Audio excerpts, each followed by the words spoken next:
Hello, Endeavour here. In late 2024, the Conservative Party of Canada appeared poised to claim a landslide electoral victory in the upcoming 2025 Canadian federal election. With Prime Minister Justin Trudeau's approval ratings hitting rock bottom, the Liberal Party seemed dead in the water. Pierre Poilievre, the populist leader of the Conservative Party becoming the country's next Prime Minister, looked like a foregone conclusion. Fast forward several months, with Justin Trudeau having resigned, it was not the Conservatives but the Liberals under newly appointed party leader Mark Carney who secured the electoral victory. The effects of mass immigration, deindustrialization, inflation, and a hostile cultural climate have disaffected large swaths of the populations of Western countries, with the progressive liberal globalist consensus of the establishment. This has given way to a wave of right-wing populism across the Western world in the past decade. Numerous political figures have ridden this wave to successful political careers, most notably Donald Trump, who has won 2 non-consecutive terms as President of the United States. Canada has not been spared these societal ills. In fact, one could argue that Canada went all in on globalism to a greater extent than any country, suffering a particularly rapid decline in terms of standard of living and social cohesion as a result. Despite this, right-wing populism has had very little success in Canada politically. This has some online commentators perplexed as to how the Liberal Party of Canada has managed to remain in power despite the absolute disaster the Trudeau era has brought upon our country. The answer as to why this populist brand of politics, which has seen success in numerous countries in the West, has failed to sell in Canada lies within the national psyche of Canadians. It has been widely noted that so much of Canadian identity is based on simply not being American. Since our countries are so similar, Canadians, as the smaller of the two, often go to great lengths to distinguish ourselves from our neighbors to the south. Americans like football, Canadians like hockey. Americans drink Starbucks and Budweiser, Canadians drink Tim Hortons and Molson. Americans call winter caps beanies, Canadians call them toques. Aside from superficial cultural markers, this desire to differentiate ourselves from the US has also manifested itself politically. In the past few decades, Canada has gained a reputation for being more politically progressive than the United States. Canada has a socialized healthcare system, stricter gun control laws, less religious influence, and legalized gay marriage and marijuana earlier. This is part of the explanation for why Trumpian populism hasn't succeeded in Canada. But this is only the surface-level expression of this inclination, the roots of which date back much further than the current era. To understand this disposition and how the right could capitalize on it, we need to look back at how Canada's national consciousness was formed. The following is not intended to deride the United States as a country, but simply to explain how the Canadian perspective differs from the American one, and why what might work in the United States won't work in Canada. The divergence between what would later form Canada and the United States began in the 18th century. My friend and fellow commentator Odysee has posited that Canada was founded on the rejection of the 2 major Enlightenment-era revolutions, the American and the French. In the context of Anglo-Canada, this came about with the exodus of the Loyalists who wished to remain under the rule of the British Crown. Following the American Revolution, they fled the newly established United States to the British-ruled lands to the north. Likewise, following the French Revolution across the Atlantic, the Quebecois, who came under British rule following the 7 Years' War, remained deeply religious and conservative people. This set Quebec apart from the radical revolutionary ideals which had taken over France. A generation later, the War of 1812 broke out between the United States and the British Empire. While annexation of Canada was not an express goal of the United States during the War of 1812, it was speculated that this could be the result of a decisive American victory. However, the Loyalists in North America fought to fend off the American Republic. Though the war ended in a stalemate, Canada remained in British hands. In the subsequent decades, movements to establish an American-style republic in Canada, such as the rebellions of 1837 and 1838, failed. During the 1860s, the American Civil War was in full swing while Canadian Confederation was being discussed. Canada's fathers of Confederation saw the Civil War as a result of the flaws in the classic liberal foundations of the United States. The founding creed of the United States was life, liberty, and the pursuit of happiness. The founding creed of the Dominion of Canada was peace, order, and good government. In contrast to the United States, the Dominion of Canada was established with the monarchy as the head of state and a stronger centralized federal government. By the turn of the 20th century, Canada was a union of the Empire Loyalists of Anglo-Canada and the Quebecois of French Canada, who had remained true to the traditions of Ancien France. Both of these stood as conservative counterparts to the classically liberal republican identities the United States and France had taken on. While this may seem contradictory to Canada's identity as a radically progressive country today, the conservatism of Canada in past eras and the progressivism of the country today is rooted in the same impulse. Ultimately, Canadians are elitist and have an ingrained aversion to disorder. As a whole, we have a greater trust in central authority, elite institutions, and hierarchy than Americans, and place a greater importance on the common good than that of the individual. It's not that Canadians view the United States as too liberal or too conservative, but too chaotic. We can see this contrast play out in the histories, politics, and cultures of our separate nations. Canada was not founded by a great revolution, and nothing approaching the calamity of the American Civil War ever took place. The last major war in Canada was 1812, which took place over 2 centuries ago and decades before Dominion. During the 19th century, the American frontier had a reputation for lawlessness, gaining the moniker the Wild West. As Canada settled its western frontier, the Canadian Northwest Mounted Police were established to maintain law and order in the sparsely populated wilderness of the Northwest Territories. While American politics are hyper-partisan and militant, Canadian politics are boring and unobtrusive. Canadian politics lack the era-defining larger-than-life political figures such as JFK, Ronald Reagan, Barack Obama, or Donald Trump, which can be found in American politics. Rather than a constant state of Schmittian political trench warfare between left and right like in the US, the mainstream parties in Canada always tend to be on the same page on the fundamental issues. This divergence is also reflected in the broader cultures of these two countries. There's the stereotype of Canadians being extremely polite. This doesn't necessarily mean we are more moral people, but Canadian culture tends to be less flashy and more reserved than American. For example, the culture of hockey, Canada's favorite sport, is much less braggadocious and more team-oriented than that of American football. The perception of Canadians as being overly polite is widespread because this is one discernible difference between us and Americans, who we are otherwise extremely similar to culturally. How did this result in Canada's embrace of radical progressivism in the 21st century? In the second half of the 20th century, the British Empire was now a thing of the past, and the West had adopted a new consensus of universalist egalitarian globalism following World War II. These values became the ideology of prestigious institutions such as the Academy, big business, the mainstream media, and international bodies like the UN. Canada embraced progressivist globalism once the old order was gone, and this was established as the new elite ideology in the West.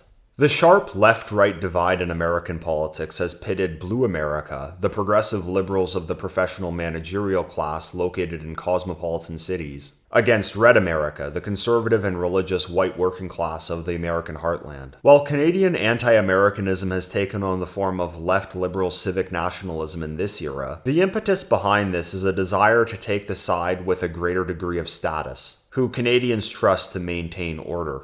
Despite being ostensibly left-leaning, the Canadian Liberal is extremely elitist and utterly addicted to the self-righteous feeling of superiority over racist, gun-loving rednecks in Mississippi. Though Canada has gained a reputation as a libtarded madhouse of a country, a left-wing socialist party oriented towards the lower classes has never actually won an election. Canada has been governed by the supposedly centrist Liberal Party for 56 out of the 80 years since the end of World War II. The irony of the Liberal Party of Canada is that they are the least liberal party in Canada in a classical sense. Although the party is ardently progressive and globalist, they have a relentless will to power and an unwavering belief in their right to rule. The Liberal Party has pursued the progressive social policies of globalism with a fervor unrivaled in the Western world, vehemently pushing for mass immigration, multiculturalism, feminism, LGBT normalization, and so-called sustainable development. However, they have no qualms about trampling upon classic liberal values in doing so, implementing restrictions on speech, increasing gun control, and hampering industry with stringent regulation.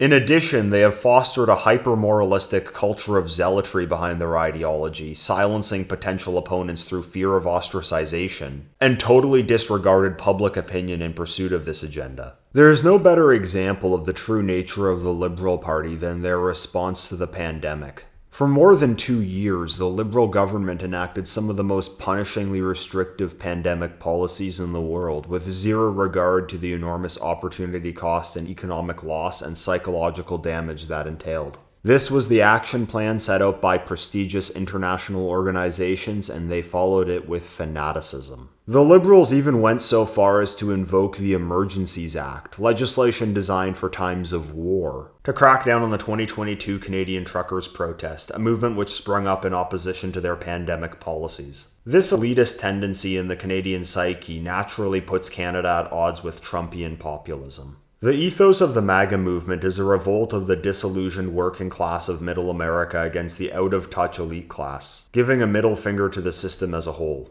As a result, Trumpism venerates low status and embraces a chaotic and Philistine brand of politics. This, in addition to the classic liberal ideological priors of the MAGA base, is why Trumpism clashes with Canadian sensibilities. Looking back at the 2025 federal election, how did the Liberal Party snatch victory from the jaws of defeat by simply replacing Justin Trudeau with Mark Carney? The two are almost identical ideologically, but the vibe they give off couldn't be more different. Justin Trudeau came into office in 2015 as the Great Awakening was kicking off. Back then, his ultra-woke persona was fashionable, but after a decade of his gaffes and blunders, Trudeau's boisterous, clumsy, and moronic demeanor became a national embarrassment. Carney, on the other hand, was the governor of the Bank of Canada and later the Bank of England. He exudes the status and prestige which Canadians desire in a leader. The election strategy of Pierre Poilievre was to mimic MAGA-style populism, riding off the coattails of Donald Trump's 2024 victory. The entire message of Poilievre's campaign was that he was not Trudeau.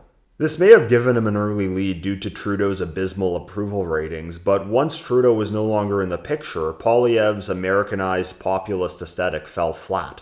This proved an especially poor choice after Donald Trump launched a trade war against Canada and proposed turning our country into the 51st state, which made anything associated with Trumpism unpalatable to large swaths of the Canadian public. Basing one's political allegiances primarily on vibes and aesthetic rather than concrete policies may be lamentable, but unfortunately this is a reality of human nature. Most people are NPCs and are swayed by these inclinations more than anything else. Donald Trump's rabid cult of personality among the MAGA diehards is not a result of any particular policy he has endorsed. As an actual political leader, Trump is extremely indecisive, constantly wavering from one position to another. His appeal is that his ostentatious, abrasive, and larger-than-life persona resonates with a certain disposition in the American psyche. The difference in Canadian temperaments is why this brand just doesn't sell in Canada. Beyond the fact that Trumpism is simply bad political marketing for the right in Canada, the actual efficacy of this as a political formula is questionable. While Trump has done some positives during his time in office, his results overall have been mediocre. The track record for his imitators in Europe, such as Nigel Farage, Giorgia Meloni, and Geert Wilders, is not much better either. Furthermore, in the past few years, this populist clique and their following on social media have neglected tangible political goals in favor of an online political circus of slop entertainment, which I've taken to referring to as slopulism. The rise of slopulism has also given us a number of Canadian conservative influencers in the manner of Americans who have built enormous social media careers off this type of content. The entire political consciousness of these Canadian content creators is formed vicariously through American politics. Their commentary consists of nothing more than blind worship of Donald Trump, an endless stream of demoralization, slop, and sometimes a little Zionism thrown in too. These slopulist grifters offer no positive vision for Canada, instead openly embracing the idea that our country should be annexed by the United States in hopes that Donald Trump will swoop in and save us from ourselves. And despite living in a perpetual state of outrage at the situation in our country, they are always sure to denounce genuine Canadian nationalists proposing fundamental change as racists and woke right. The place where Trumpian populism has had the most success in Canada has been in the province of Alberta. The populist United Conservative Party has won back-to-back provincial elections, and the Conservative Party of Canada under Poilievre handily won the most seats in the province in the 2025 federal election. Albertan conservatism has imported the worst elements of the American right, such as GDP worship, Zionism, and anti-intellectualism, while failing to address the fundamental threats from the left. So-called conservative premier Danielle Smith said that she wants to double Alberta's population by 2050, a proposition which would result in the same demographic replacement of Canadians in the province as the policies of the Liberals. She also claimed that Sikh Indians have enriched Alberta for more than a century and quite literally built the foundations of the province, advancing the same anti-white lies about Canadian history that you'd hear from someone like Justin Trudeau. If Trumpian populism is a non-starter in Canada, what is the solution from the right? Though the Canadian tendency towards elitism and aversion to chaos may be ingrained, those attitudes manifesting themselves in a progressive globalist form is generational. Among Canadian boomers, left-leaning views are an expression of status and allegiance to prestigious institutions. Those in older age brackets have lived the majority of their lives in an immensely prosperous, high-trust, supermajority white Canada before the actual substance of this worldview took full effect. For them, egalitarianism and universalism simply constitute a virtue signal which they will never suffer the consequences of. Among younger generations in Canada, leftism is a masochistic suicide cult of neurotic, maladjusted lunatics. For those of migrant backgrounds, it's simply a vehicle to advance their own ethnic interests at the expense of the white majority. The fulfillment of this ideology has resulted in the rapid decline of standard of living, safety, and social cohesion in Canadian society. This has brought about the very chaos and disorder which Canadians are so averse to. Mark Carney's victory was largely due to winning the boomer vote. This was done by wheeling out this dated, left-leaning, anti-American civic nationalism with these elbows-up rallies resembling bingo night at a retirement home. Polls out of the past election show that younger Canadians leaned more right than older Canadians. When asked which issues matter the most, younger Canadians considered cost of living, in particular the cost of housing, of the utmost importance, while older Canadians considered dealing with Donald Trump the most pressing issue. Canadians' opinions on immigration are rapidly shifting as well, with 2/3 now desiring a significant reduction and almost half supporting deportations. While Trumpian populism hasn't succeeded politically, the prospects of a more authentic right-wing in Canada are actually quite good. It has been often noted in the dissident right-wing space that Canadians seem overrepresented in this sphere. It's difficult to gauge how reflective this is of the general population, but some reports out of the MSM seem to back this up. Both The Hill and CBC have reported that Canadians are overrepresented in the so-called alt-right, and are among the most active in what they call online right-wing extremism. Outside of this denunciatory framing, this means there's a strong Canadian presence on the nationalist right, and for a good reason too. The continued devotion to this left-liberal, anti-American form of Canadian identity is nothing more than vanity at this point. Canadians under the age of 50 cannot afford these luxury beliefs. There is now a widespread sense that the country is headed in the wrong direction. However, the mood in Canada is not revolutionary. Much like at the founding of our country, the mood is reactionary. There isn't this enthusiasm for a hyper-politicized culture war crusade in the style of MAGA. People are burnt out on the encroachment of political zealotry into every aspect of Canadian life. The desire is to return to a state of normalcy and stability, something which further commitment to egalitarian multiculturalism makes impossible. Only the nationalist right offers a realistic solution. The fatal flaw of populism is that it is geared towards the lower 80% of Pareto's 80-20 principle.